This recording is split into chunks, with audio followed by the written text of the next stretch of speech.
Ahí está con nosotros el maestro Iván Martínez Azueta. Iván, ¿cómo estás? ¿Qué tal, Jorge Villa? Pues como siempre un gusto estar aquí en el programa. Oye, Iván, hablábamos ahorita precisamente de la CFE. Sé que te hice un análisis sobre todo lo que está ocurriendo desde tu punto de vista y el análisis que has hecho. Ahora sí que nosotros dijimos quién tiene la culpa, ¿no? Los personajes. Pero en el entorno y de manera técnica, ¿qué es lo que está pasando? Pues el problema de los apagones es un problema que tiene muchas causas, es multidimensional y la más inmediata obviamente es la falta de personal, de capacidad técnica, por así decirlo, ¿no? Para atender los desperfectos de la red. Y por supuesto también la falta de inversión, una serie de problemas relacionados con la prestación del servicio, ¿no? Y la incapacidad para atender las fallas del servicio, ¿no? Okay. Que sin duda es algo que la ciudadanía tiene que seguir exigiendo y que se vio como a raíz de las protestas, de los bloqueos, es que se acelera o se eficiente el servicio, ¿no? Y si se va y se atiende, ¿no? Eso me parece que es fundamental, ¿no? Pero por el otro lado hay otra serie de factores que son más...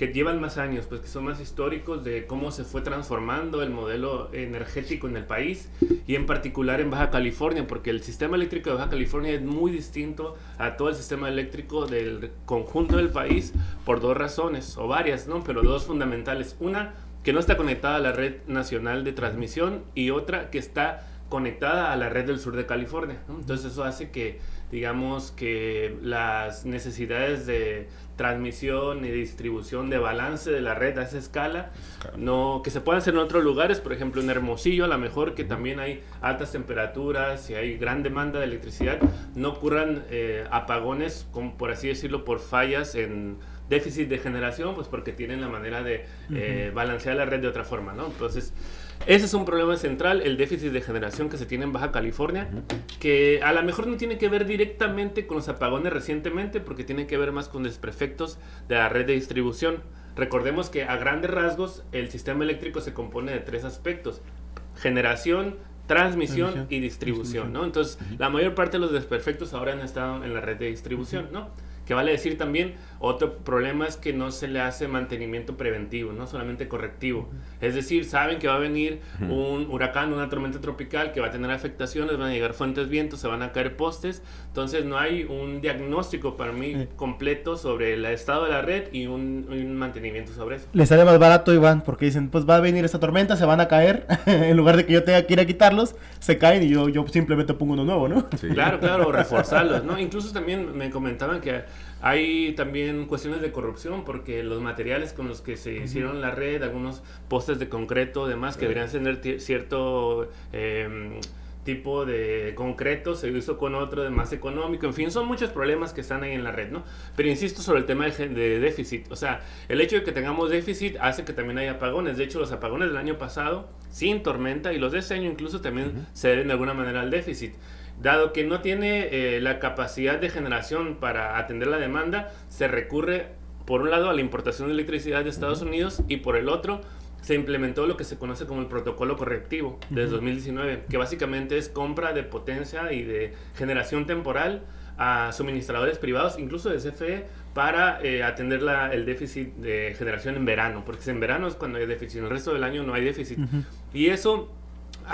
eso es una, digamos, ahí se demuestra cómo el mercado eléctrico falló, porque esa fue la gran promesa que vendieron con la reforma energética de Peña Nieto, que el mercado iba a resolver todo. Entonces aquí el mercado no resolvió el déficit porque son picos en verano que solamente, digamos, tienes que instalar plantas de generación que solamente te vendan en verano. Entonces eso no es negocio para muchos proveedores, ¿no? Entonces se hizo por fuera del mercado, es un ejemplo de eso. Pero por otro lado, el hecho de que se tenga, digamos, y cuando en California también hay déficit de generación o no alcanzan a tener excedentes para dárselos a Baja California, es cuando también hay apagones.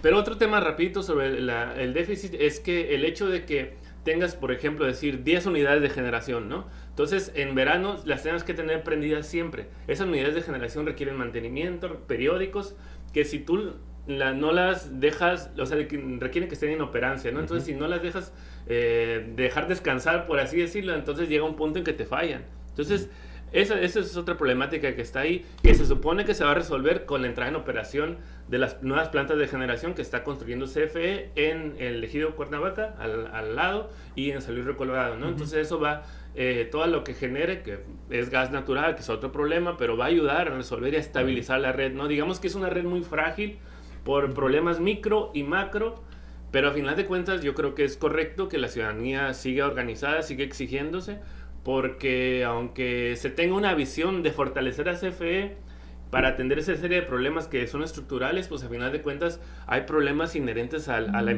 propia empresa, ¿no? Que se tienen que seguir exigiendo a base de protesta, pues, ¿no? Ya son 5 días que ahí en Guadalupe Victoria tienen tomada las instalaciones, ¿no? Y ya serían hoy 21 días de esta mujer que Sí. está en huelga de hambre en San Luis Río Colorado, precisamente por exigiendo, increíble, que le expliquen.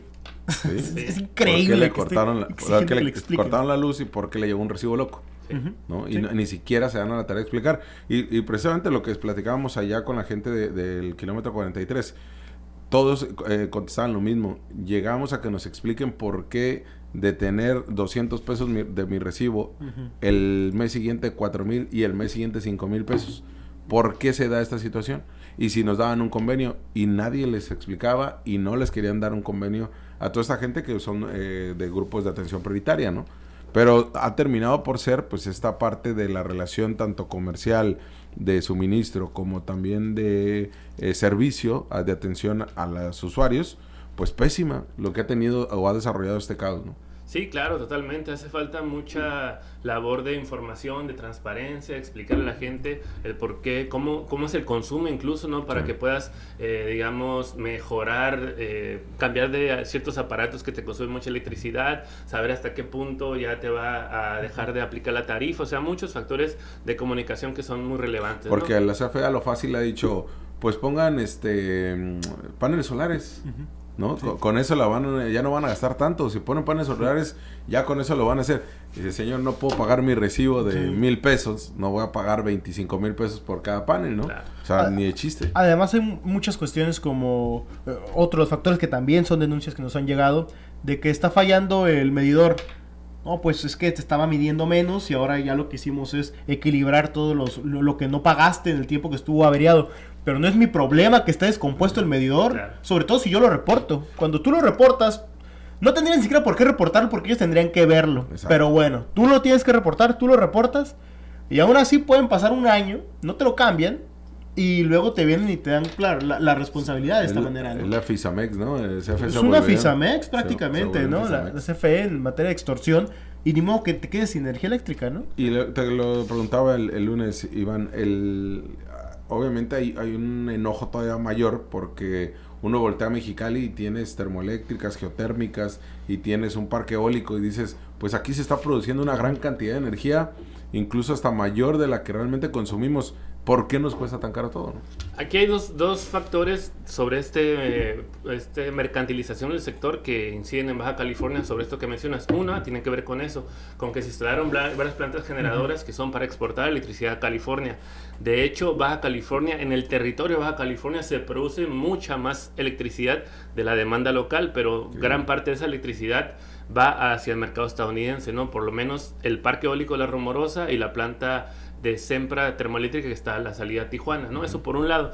Y por el otro es que también toda la mercantilización del sector y esta generación basada en hacer negocio fue orientada a la industria.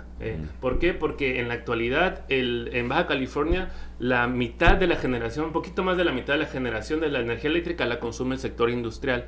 En México alrededor del 60%. En ningún otro país de Latinoamérica ocurre lo que ocurre aquí y tiene que ver con el impulso del Tratado de Libre Comercio, con toda la instalación de empresas que aparte de mano de obra también requieren electricidad barata y abundante, ¿no? Entonces eso hace, o sea, ahora, digamos, ¿quién es el mayor demandante? Pues la industria. De hecho, con el 1% de los usuarios consumen, me parece que el 54% de la electricidad. Entonces, eso también incide en la instalación de nuevas plantas industriales, incide también en el déficit y en estos problemas que están de fondo, ¿no? Que, insisto, eran mecanismos para hacer negocios con el sector eléctrico y que a final de cuentas recaía sobre los usuarios del consumo de suministro básico.